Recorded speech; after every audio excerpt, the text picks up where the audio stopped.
কেমন আছো আমার ছোট বন্ধুরা? আশা করি তোমরা সবাই ভালো আছো, সুস্থ আছো আর মন দিয়ে পড়াশুনো করছো।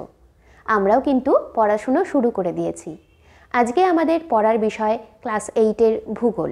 প্রথম পর্যায়ক্রমিক মূল্যায়নে তোমাদের ক্লাস 8-এর ভূগোল বিষয়ের যে সিলেবাসটি আছে সেখানে যে অধ্যায়গুলি আছে তার মধ্যে প্রথম অধ্যায় অর্থাৎ পৃথিবীর অন্দরমহল, এই অধ্যায়টি নিয়েই আজকে আমরা আলোচনা করব। তোমরা যারা আমার সিলেবাস এবং নাম্বার বিভাজনের ভিডিও দেখেছো তারা জানো এই অধ্যায়টি থেকে কিন্তু তোমাদের বেশ কিছু ছোট প্রশ্ন ও বড় প্রশ্নের উত্তর করতে হবে। সেই রকমই বেশ কিছু ছোট প্রশ্ন নিয়ে আজকে আমাদের ক্লাস। আজকের ক্লাসে তোমরা এই অধ্যায় থেকে আসতে পারে এমন অনেক ছোট প্রশ্ন ও তার উত্তর পেয়ে যাবে। খুব ভালোভাবে মন দিয়ে এই প্রশ্ন উত্তরগুলি তোমরা বাড়িতে তৈরি করো, কারণ সামনের পরীক্ষায় কিন্তু এখান থেকেই তোমাদের প্রশ্ন আসবে। আজকের এই ক্লাসটি পার্ট 2। পার্ট 1-এর আরও একটি ক্লাস ছিল যেখানে আমি বেশ কিছু ছোট প্রশ্ন ও তার উত্তর আগেই দিয়ে দিয়েছি, কারণ একটি ক্লাসের একটি ভিডিওতে অনেক প্রশ্ন ও উত্তর দেওয়া সম্ভব হয় না। তাতে ভিডিওর লেন্থ বড় হয়ে যায় এবং আপলোড করতেও খানিকটা অসুবিধা হয়। তাই এই ক্লাসটিকে আমি দুটো ভাগে ভাগ করেছি। আজকের ক্লাসে তোমরা বেশ কিছু ছোট প্রশ্ন ও তার উত্তর পাবে এবং পার্ট 1-এর ক্লাসেও কিন্তু আমি আরও বেশ কিছু ছোট প্রশ্ন ও তার উত্তর দিয়ে দিয়েছি। এই দুটি ক্লাসেই যতগুলো প্রশ্ন ও উত্তর তোমাদের করানো হচ্ছে এই প্রত্যেকটি প্রশ্ন কিন্তু তোমাদের জন্য খুবই গুরুত্বপূর্ণ। এখান থেকে কিন্তু সামনের পরীক্ষায় তোমাদের প্রশ্ন আসতেই পারে। তাই দুটি ক্লাসে দেওয়া প্রত্যেকটি প্রশ্ন উত্তর তোমরা বাড়িতে খুব ভালোভাবে পড়ো এবং তৈরি করো। তাহলে চলো দেখে নিই প্রশ্ন উত্তরগুলি। অতি সংক্ষিপ্ত উত্তর ভিত্তিক প্রশ্নাবলী। এই প্রশ্নগুলির প্রত্যেকটির মান 1 নাম্বার করে। 25টি প্রশ্ন আগের ক্লাসে করানো হয়েছে, আজকে শুরু হচ্ছে তার পরের থেকে। 26 নাম্বার প্রশ্ন হল মহাসাগরের নিচে ভূত্বকের গড় গভীরতা কত? উত্তর 5 কিলোমিটার। 27 নাম্বার প্রশ্ন মহাদেশের নিচে ভূত্বকের গড় গভীরতা কত? উত্তর 60 কিলোমিটার। 28 নাম্বার প্রশ্ন সীমা কাকে বলে? উত্তর মহাসাগরের নিচে প্রধানত সিলিকন আর ম্যাগনেসিয়াম দিয়ে তৈরি ভূস্তরটিকে বলে সীমা। 29 নাম্বার প্রশ্ন সীমা স্তরটি কী জাতীয় শিলা দ্বারা গঠিত? উত্তর ব্যাসল্ট জাতীয় আগ্নেয় শিলা দ্বারা। 30 নাম্বার প্রশ্ন সিয়াল কাকে বলে? উত্তর মহাদেশের নিচে প্রধানত সিলিকন আর অ্যালুমিনিয়াম দিয়ে তৈরি ভূত্বকের ওপরের স্তরটিকে বলে সিয়াল। 31 নাম্বার প্রশ্ন সিয়াল স্তরটি কী জাতীয় শিলা দ্বারা গঠিত? উত্তর গ্রানাইট জাতীয় আগ্নেয় শিলা দ্বারা। 32 নাম্বার প্রশ্ন ভূত্বকের কত অংশ জুড়ে রয়েছে অক্সিজেন? উত্তর ভূপৃষ্ঠের 47% অংশ জুড়ে।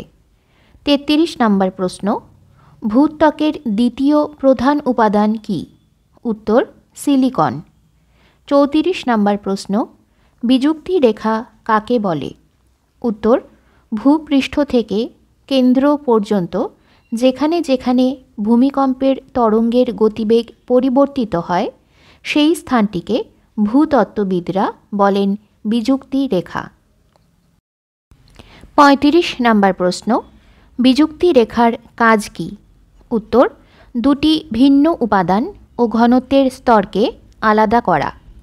36 নাম্বার প্রশ্ন সিয়াল ও সীমা স্তরের মধ্যে কোন বিযুক্তি রেখাটি অবস্থিত? উত্তর কনরাড বিযুক্তি রেখা। 37 নাম্বার প্রশ্ন গুরুমণ্ডলের উষ্ণতা কত? উত্তর 2000 ডিগ্রি সেলসিয়াস থেকে 3000 ডিগ্রি সেলসিয়াস। 38 নাম্বার প্রশ্ন গুরুমণ্ডলে পদার্থের ঘনত্ব কত? উত্তর 3.4 থেকে 5.6 গ্রাম প্রতি ঘন সেন্টিমিটার। 39 নাম্বার প্রশ্ন গুরুমণ্ডল স্তরটি প্রধানত কী কী উপাদান দ্বারা গঠিত? উত্তর লোহা, নিকেল, ক্রোমিয়াম, ম্যাগনেসিয়াম ও সিলিকন।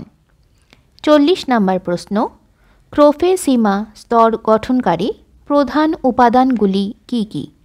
উত্তর, ক্রোমিয়াম, লোহা, সিলিকন ও ম্যাগনেসিয়াম। 41 নম্বর প্রশ্ন, ক্রোফেসিমা স্তরটি গুরুমণ্ডলের কতদূর পর্যন্ত বিস্তৃত? উত্তর, 30 থেকে 700 কিলোমিটার পর্যন্ত। 42 নম্বর প্রশ্ন, নিফেসিমা স্তর গঠনকারী প্রধান উপাদানগুলি কি কি? উত্তর, নিকেল, লোহা, সিলিকন ও ম্যাগনেসিয়াম। 43 নম্বর প্রশ্ন, নিফেসিমা স্তরটি গুরুমণ্ডলের কতদূর পর্যন্ত বিস্তৃত? উত্তর, 700 থেকে 2900 কিলোমিটার পর্যন্ত। 44 নম্বর প্রশ্ন, ভূত্বক ও গুরুমণ্ডলের মাঝে কোন বিযুক্তি রেখাটি অবস্থিত? উত্তর, মোহরোভিসিক বিযুক্তি রেখা। 45 নম্বর প্রশ্ন, ক্রোফেসিমা ও নিফেসিমার মাঝে কোন বিযুক্তি রেখাটি অবস্থিত? উত্তর, রেপিত্তি বিযুক্তি রেখা। 46 নম্বর প্রশ্ন, অ্যাস্থেনোস্ফিয়ারে পদার্থ কীরূপ অবস্থায় থাকে? উত্তর, সান্দ্র অবস্থায়। 47 নম্বর প্রশ্ন, নিফে স্তরটি গঠনকারী প্রধান উপাদান কি কি? উত্তর, নিকেল ও লোহা। 48 নম্বর প্রশ্ন, কেন্দ্রমণ্ডল স্তরটির গভীরতা কত? উত্তর, 3500 কিলোমিটার। 49 নম্বর প্রশ্ন, কেন্দ্রমণ্ডল স্তরটির গড় তাপমাত্রা কত? উত্তর, 5000 ডিগ্রি সেন্টিগ্রেড। 50 নম্বর প্রশ্ন, গুরুমণ্ডল ও কেন্দ্রমণ্ডলের মাঝে কোন বিযুক্তি রেখা অবস্থিত? উত্তর, গুটেনবার্গ বিযুক্তি রেখা।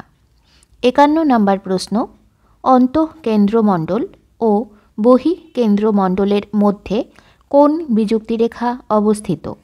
উত্তর, লেহম্যান বিযুক্তি রেখা। তোমরা দেখলে প্রশ্ন উত্তরগুলি? আশা করি প্রশ্ন উত্তরগুলি তোমাদের ভালো লেগেছে। এই প্রশ্ন উত্তরগুলি তোমাদের সামনের পরীক্ষার জন্য খুবই গুরুত্বপূর্ণ। প্রথম পর্যায়ক্রমিক মূল্যায়নে এখান থেকে তোমাদের প্রশ্ন আসতেই পারে, তাই প্রত্যেকটি প্রশ্ন ও উত্তর তোমরা বাড়িতে খুব ভালোভাবে তৈরি করো। আজকে আমি এখানেই শেষ করব, তবে শেষ করার আগে তোমাদের কাছে আমার একটি বিশেষ অনুরোধ। যদি তোমাদের আমার এই ক্লাসগুলো ভালো লাগে, যদি মনে হয় আমার পড়ানো তোমাদের পরীক্ষার কাজে লাগছে, তাহলে আমার চ্যানেলে একটা সাবস্ক্রাইব করে দিও, ভিডিওটাতে একটা লাইক দিও, বন্ধুদের সাথে শেয়ার করো। আজকে এই পর্যন্তই। পরের দিন তোমাদের সাথে আবারও দেখা হবে এই অধ্যায় থেকে আসতে পারে এমন বেশ কিছু বড় প্রশ্ন ও তার উত্তর নিয়ে। অবশ্যই সেই ক্লাসটিও তোমরা দেখো।